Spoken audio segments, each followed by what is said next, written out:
Hi, welcome to the brand new series which covers the Azure DP300 real certification questions. So, this exam is related to administering the relational database on Azure. So, this is the first video. It has few questions. Just like my previous videos, I would request you to focus on the concepts.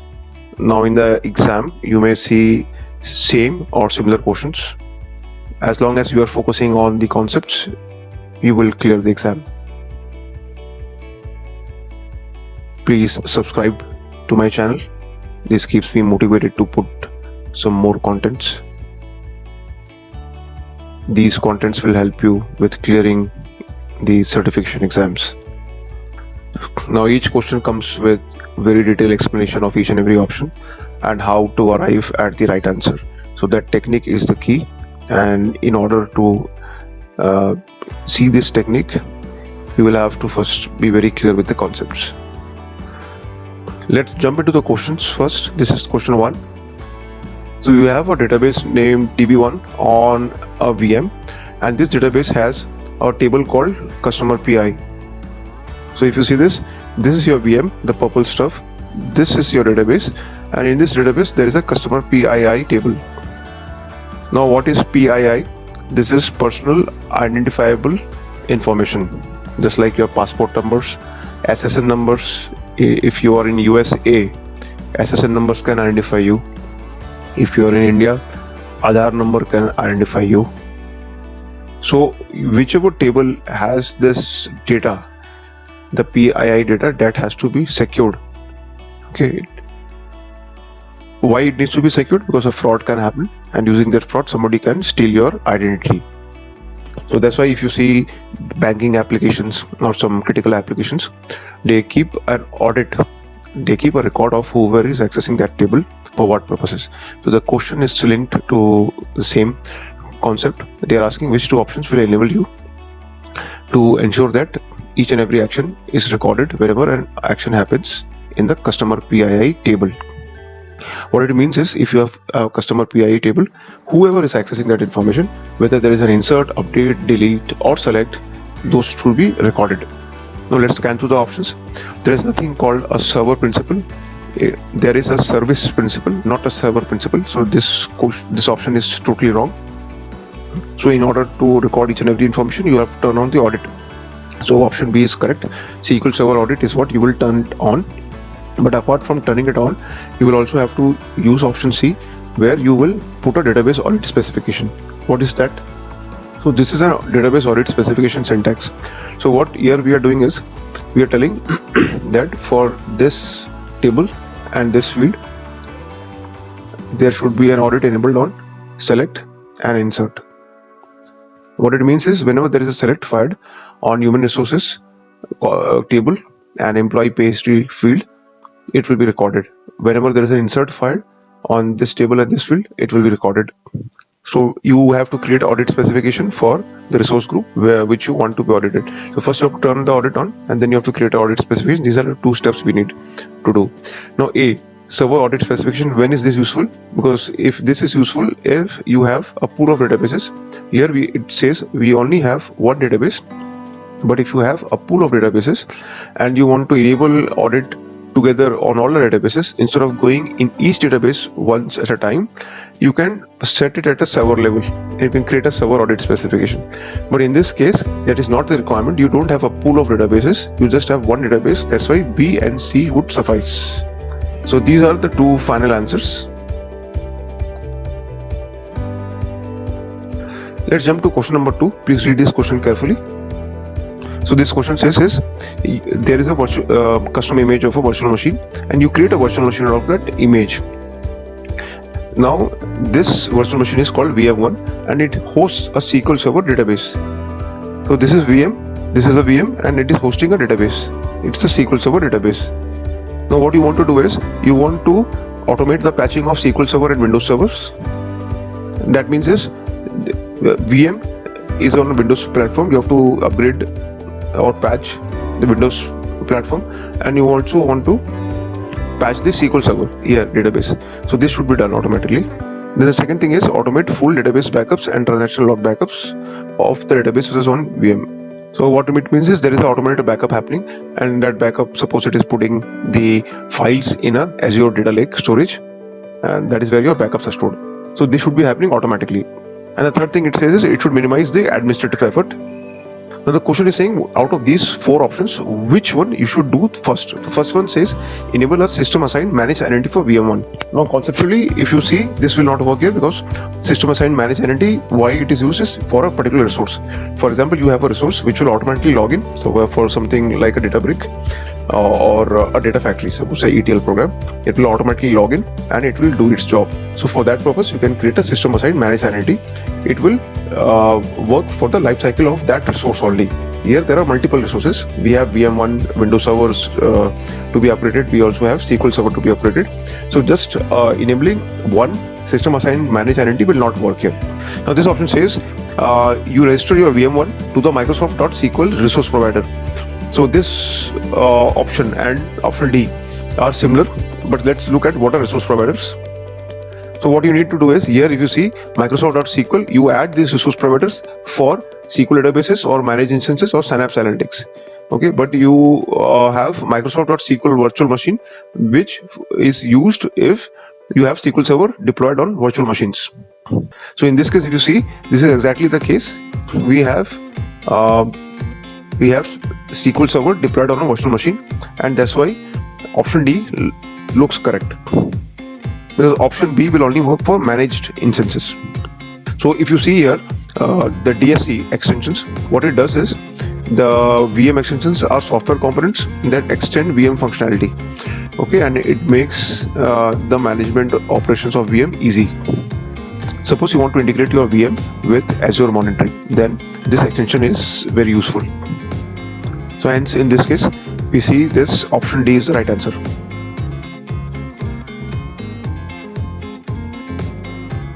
Now let's jump into question number 3. So what this question is saying is you have a Azure SQL Server database and you have Azure Monitor, and the monitor is constantly sending alerts, too many alerts. Okay. Now the pain point is that there are too many alerts, so you want to reduce the number of alerts. That is a question. That is what you have to provide the solution for, and you must only receive alerts if there is a significant change in usage patterns for an extended period. Which two actions should you perform? Now let's quickly scan through the options. We have to choose two answers. So let's look at option E. Set force plan to on. This is primarily used if you are trying to tune your queries. You want to see the plan of your queries, and that is the usage. But in this case, the question is nowhere linked to this problem. The question is talking about too many alerts coming from Azure Monitor. So E is totally ruled out. Now the answer has to be from these four options. You have to choose two options. Now what it is saying is you have to reduce the number of alerts. The first option says set threshold sensitivity to high. What it means is even if there is a minor change to the usage pattern, it will immediately send an alert.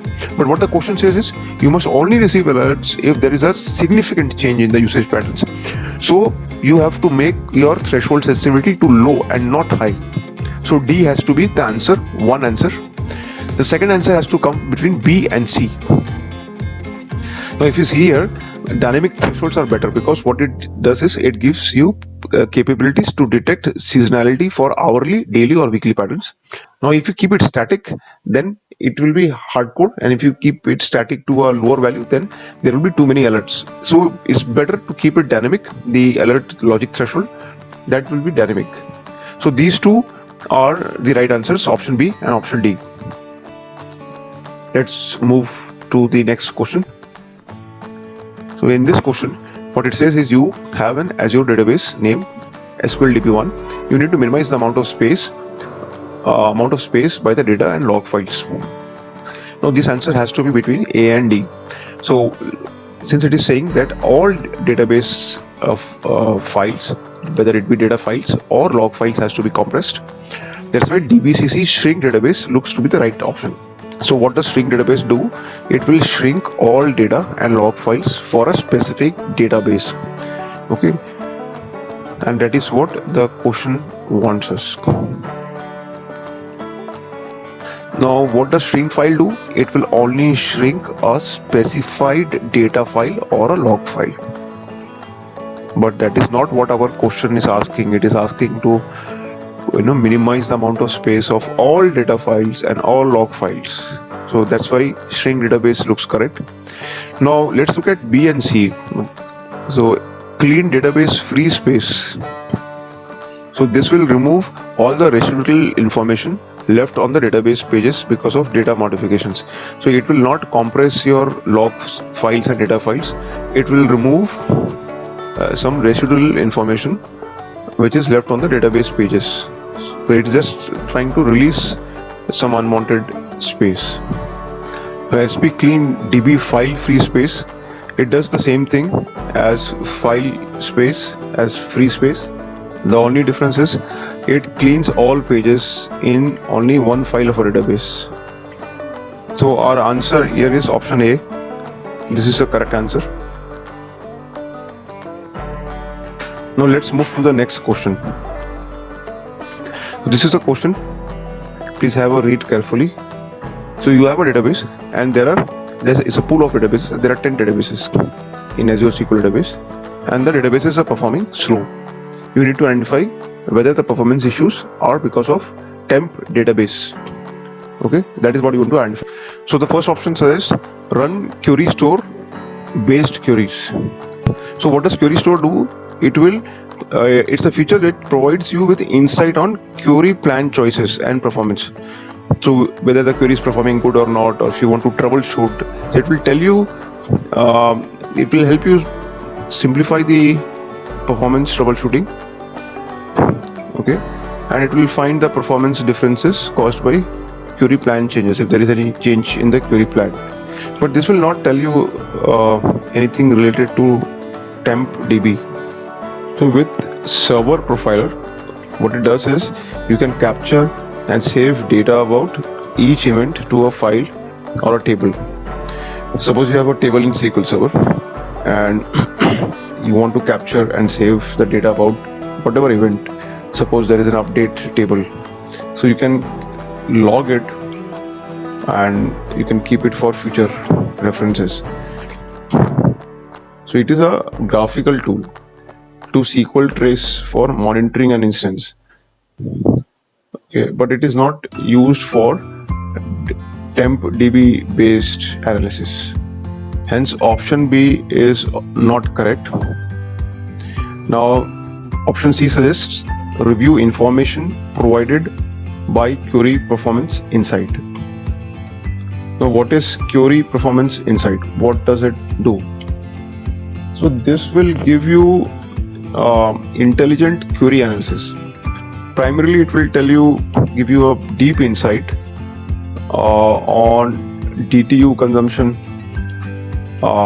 Then it will tell you details of top database queries by CPU, duration and execution count. Okay, and then it will also tell you some recommendations about improving performance from database advisors. So suppose you have a bunch of queries running and you want to identify each query, what resource it is consuming and which are long running queries. Then you should use Query Performance Insight. But this QPI is not used in conjunction with temp DB usage. So that leaves us with last option, that is run dynamic management view. We call it DMV based queries. Now suppose you in your project you must have seen some queries are running for a long time. They may be blocked by a process which is running before that. So in that case you can use DMV. What it does is it will help you diagnose performance problems, which can be because of blocked or long running queries. It can be because of some resource bottlenecks, or if the execution plan is poor, like in spite of indexes being there, it is making a full table scan. In spite of partitions being there, the partitions are not being used effectively and so on. So for that purpose, you have three types of dynamic management views: database, execution and transaction. Now does it help you with temp DB? Yes. So if you want to understand if there are waits caused by temp db contention, then DMB will help you. You see this. Now, what does temp db contention mean? See, for example, there are certain temporary tables are created in between, or some sort of grouping or sorting is done. So that is done in the temp db. So here, if the temp db is full, it is sorting millions of records, for example, and if there are waits because of that contention, means temp db is totally occupied, and the remaining the subsequent process has to wait for temp db to get freed up. Then this DMB will give you a right picture whether temp db contention is there or not. So option D would be our final answer.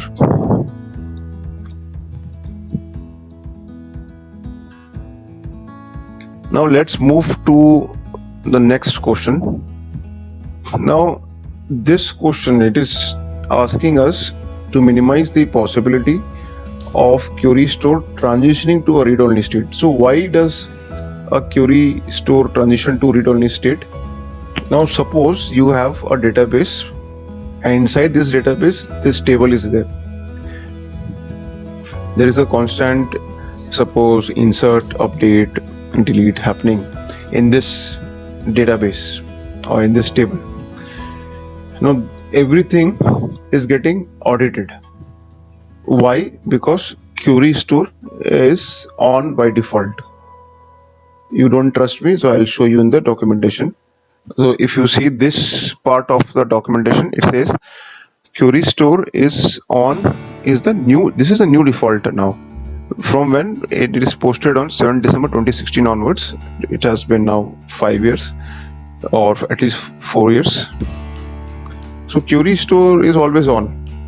So whenever there is an insert made here, the query store will gather that statistics. Whenever there is an update made in this table, the query store will gather the statistics. So it keeps on gathering. It's always on. Okay. Now what happens is, there is a space allocated for query store, and constantly, just like this table, there might be, suppose, 10,000 tables. Now everything is getting written now. So query store becomes full. That space becomes full. When it becomes full, it converts itself into read only, because it cannot write any more data in its table. What is the data it is writing? It is writing statistics. So it cannot write more. So it converts itself into a read only mode. So you can only fire queries against query store and read it. And there will be no further statistics gathered. And that is the problem statement. A question is asking for a solution to minimize or stop this possibility. It should not get converted to a read only state. That means what you have to do? You have to avoid writing too many times. You have to avoid writing too many statistics. How will you do it? See, there is nothing called statistics collection interval. There is only, that is called is data flush interval. So C and D is out of question, because there is no concept of, or there is no terminology of statistics collection interval. The only terminology available is data flush interval. If you double the value of data flush interval, then what will happen? See, data flush interval is put in minutes, or in some case the default is 900 seconds. What it does is it defines a frequency to persist collected runtime statistics to disk. Okay, this collected runtime statistics to disk, for how much time you have to keep. If you double that time, that means the query store will keep that data for a longer time in the disk, and your chances of filling or exhausting this space increases. So you should cut it by half, because what will happen is, if you are doing cutting this by half, that means if this statistics was kept in the disk for say 30 minutes and you are cutting it by half, so this will now be 15 minutes, and that's why this space will not be occupied, because you are freeing up this space. Okay, So if you are keeping this value instead of default, if you are keeping it to say 1 hour, and that means the data is kept in the disk for 1 hour, and if you now reduce it to 30 minutes, then that space will be released, so you would not face this problem of converting into read only. Hence option B is the right answer. Let's jump to the next question.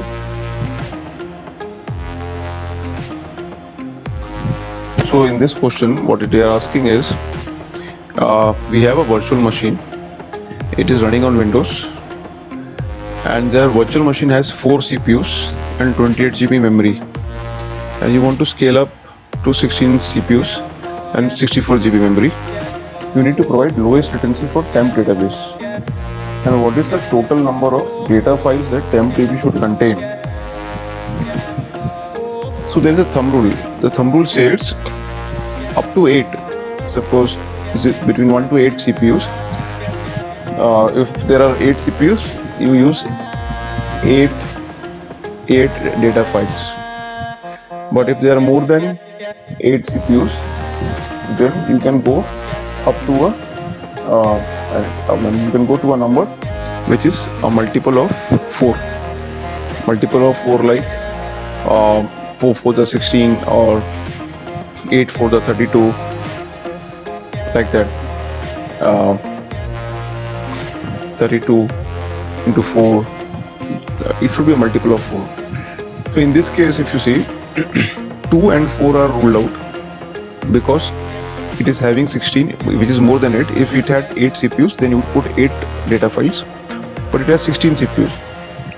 And you have to provide lowest latency for TempDB. That means whenever data is put in TempDB for sorting or grouping, take this example for sorting, lowest latency means that sorting should happen as soon as possible.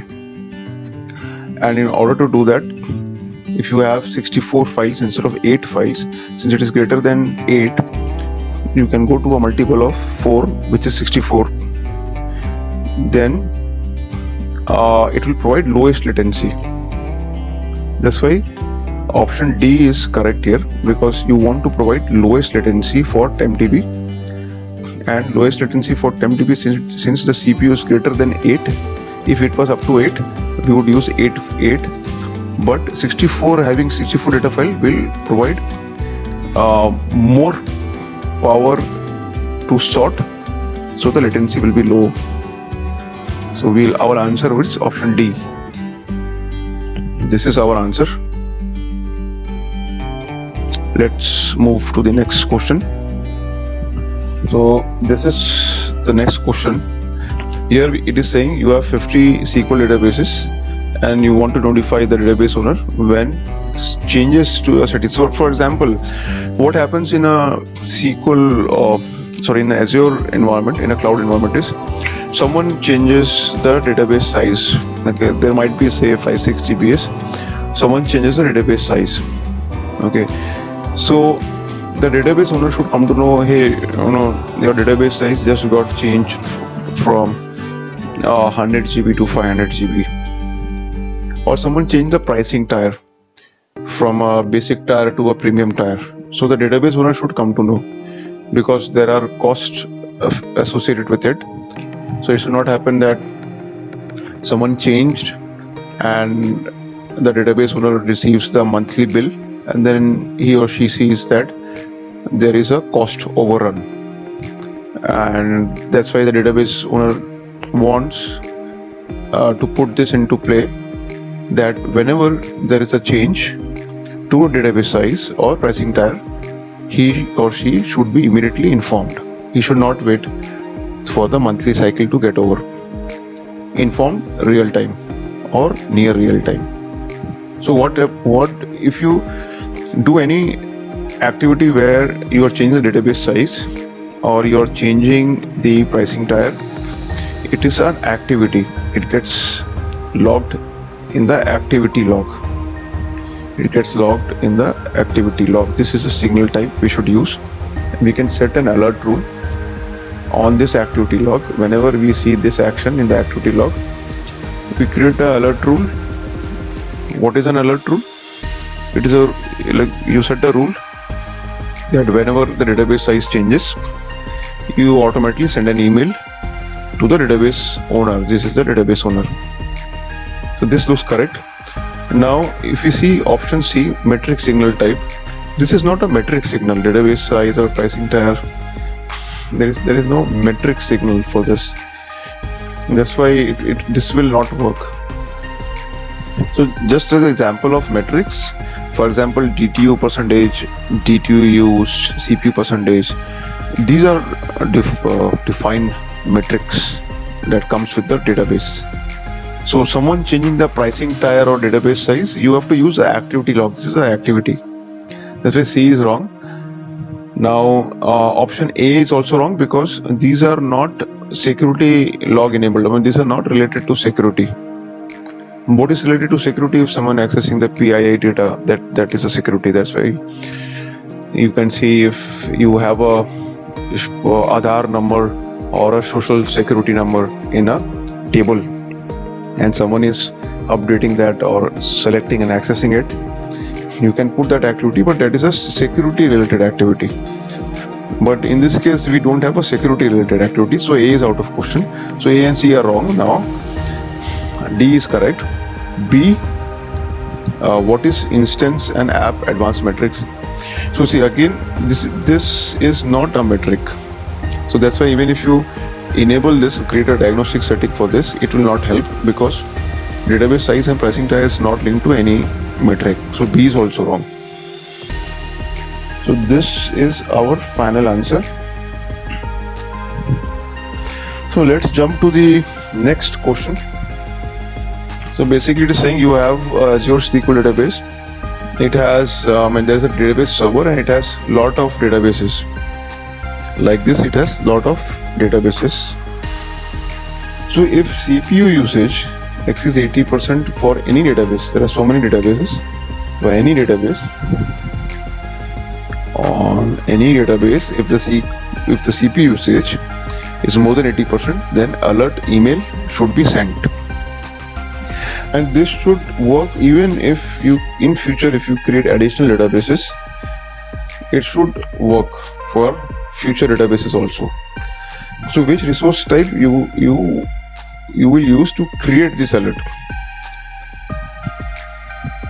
That means the CPU of which resource you would track, the CPU of which resource you will monitor for touching 80% and above to send an alert. So resource group, will you do it for resource group? No, because all these databases together is saying all these databases is in a resource group, one resource group. All of these databases are in one resource group. This entire stuff is one resource group. But the question says the alert should be sent even if any database CPU exceeds 80%. So you have to monitor the database. You don't have to monitor the resource group. Resource group A is wrong.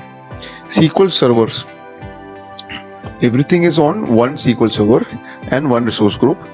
So it clearly says CPU usage is at a database level. So B is wrong. C is correct because it has to be at the database level. D says about virtual machine. Here we do not see any reference to a virtual machine as of now. Obviously the server can be a virtual machine, but there is no reference here. So D is totally out of context. And since we are talking about database level thing, that's why SQL database is correct. Resource group and SQL servers are not at a database level, they are at a higher level. So this is our final answer. Now let's move to the next question. That is the last one for this video. Now this is similar question that we saw earlier, maybe question 7 or 8. So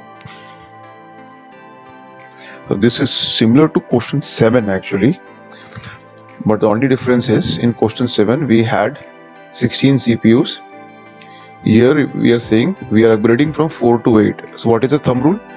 If you are between 1 to 8, then your number of data files for the temp DB should be 8. If you are exceeding more than 8, then the number of data files for temp DB should be in multiples of 4.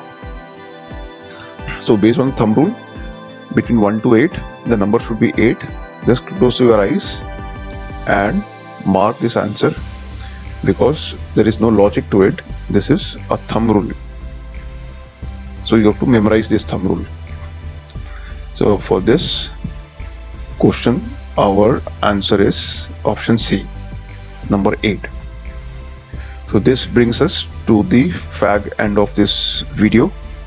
This is just the part 1, and I'm pretty sure that the concepts that I have explained here, you might find it helpful. If you have any constructive comments or if you have any appreciations, please feel free to drop in your comments, and please like my video and subscribe to my channel. Subscribing to my channel will help me keep me motivated to publish more content which will help you clear different certification exams around cloud. Now see you in the next part of this video series.